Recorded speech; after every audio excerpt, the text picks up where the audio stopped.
Welcome back, everyone. Sheepdog Smokey here. And before we dive in, remember please to subscribe and turn on notifications so that you're kept up to date with everything on the channel.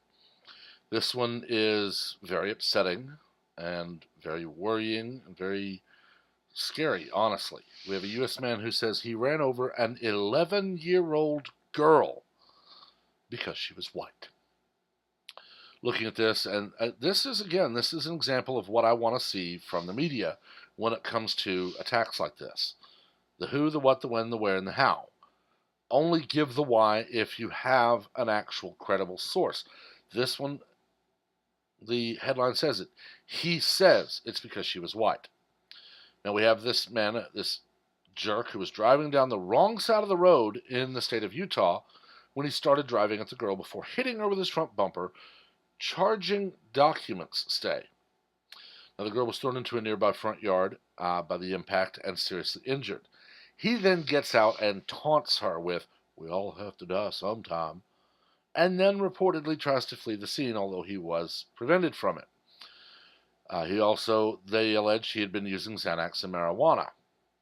Very dangerous to mix like that. So he's been charged with attempted murder and DUI. I do at least like that they are charging with attempted murder, not attempted vehicular homicide. Attempted vehicular homicide is basically involuntary manslaughter, but you used a car instead of your hands or another weapon. This is murder, and it was attempted murder. He specifically started driving towards her, and he hit her. And then he taunted her. This is an 11-year-old girl. How many of you have a niece, a cousin, a friend, a daughter, a granddaughter, if you're old enough, that is now right around that age, or you can remember when she was? My niece is very close to that age. She's almost there. And I can tell you, I would probably think, I don't know what I would do, but it would not be good if someone did this to my niece. Someone runs that sweet little girl down. One, the fact that this girl survived is a miracle. But survive or not, the fact that this idiot's now in jail is probably all that's protecting him from the girl's father or brothers or uncles or other relatives. This is a sickening trend in our society today. And it's not just the U.S. We've seen this the world over. White South Africans are being murdered for the crime of being white. We have people assaulting others for the crime of wearing a hat. And many, many other stupid reasons. And nobody seems to want to even talk about it unless they can spin it as a racist white bigot Nazi who attacked a minority person. They run with fake crimes like the girl who says her hijab was ripped off of her head, but then we later find out it wasn't. Or they run with hate crimes about men in masks and MAGA hats in the middle of Chicago at 2 a.m. throwing bleach on Jussie Smollett. But this, I have to get this from a New Zealand website. I don't even get it from Fox. Although with Donna Brazil there, I'm not surprised. I talked about this in another video, but I don't like that you have to ruin someone's life to teach them a lesson. But sometimes it's unavoidable. This feckless jackwagon needs to go to prison for the rest of his life for trying to murder an innocent child. If not for the rest of his life, for the rest of his usable life. Let him out when he's 80 or when he's 70. Then let him try to rebuild a life when he's got 10, 15, 20, 30 years left. I want him to rot because he tried to take the life of one of the most innocent on the planet, a child. He'll probably plead that I didn't know what I was doing, it was the drugs, man. Or he'll say that he just lost control and I didn't mean to say that and I didn't mean to try to run and I didn't mean to hit her. Somebody will probably plead insanity. or God forbid, plead like they did with Ethan Couch and plead affluenza.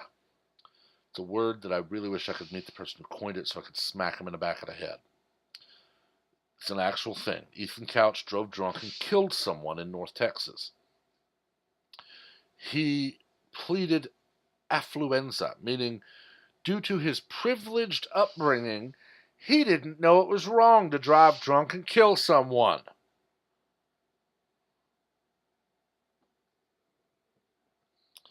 And now we have a term. He didn't know it was wrong to run to Mexico while on parole. God forbid this idiot try to plead that. Because, honestly, we might have open revolt.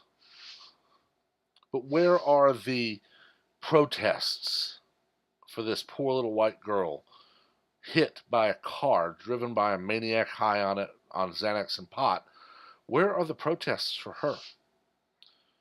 They won't materialize because her life is meaningless in the eyes of liberals. Where are the feminists demanding justice for this young girl? Where's Kamala, Kirsten, Elizabeth, AOC, Omar, Talib? Where are they demanding justice for this young girl struck and horribly injured by someone high on drugs? They're too busy demanding you chip in $1 or $5 so they can get onto the debate stage for the primary, and they can demand abortion be made legal at any time for any reason without any restriction, and demand that taxes be raised, and demand that ICE be defunded and our borders opened. They don't care. We have to get this news from the News Hub in New Zealand. If this doesn't tell you that society's at a tipping point, I don't know what will. Not even 20 years ago, okay? Let's go back to 1995. 2 years into Bill Clinton's presidency. So we're just out of the 80s, just out of the Reagan-Bush years. We're just into the first 2 years of Clinton. This would never have been off the news for the first month. We would have had someone assigned to this little town in Utah to monitor every aspect of the case.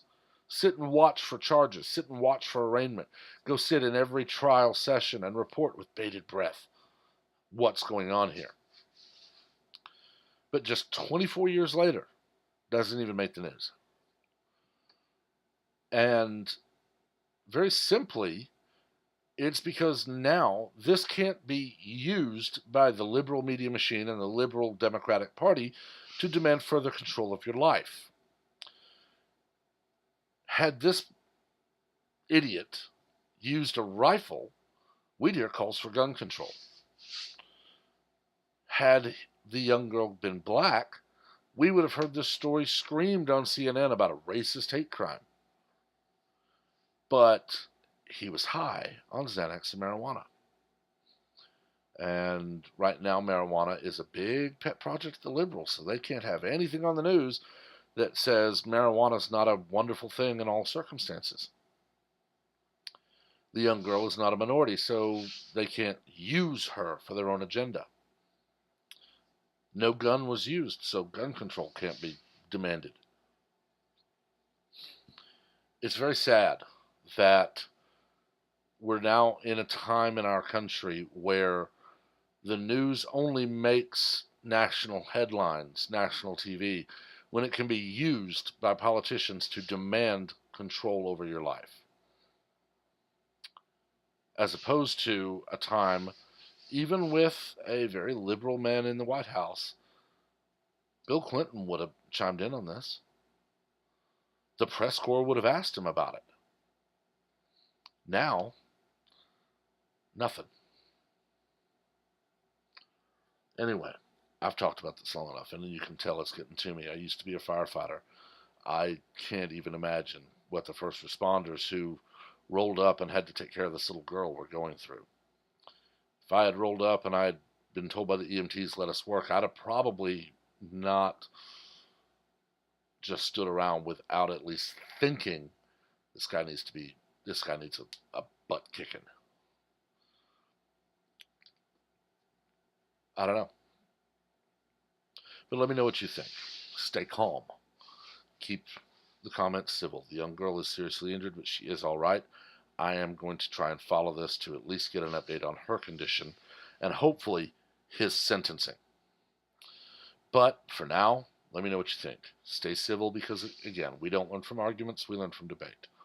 Please also remember to like and share the video, and again, to subscribe and turn on notifications so that you're among the first to know of all new content as it is posted. Until next time, everyone, have a wonderful day.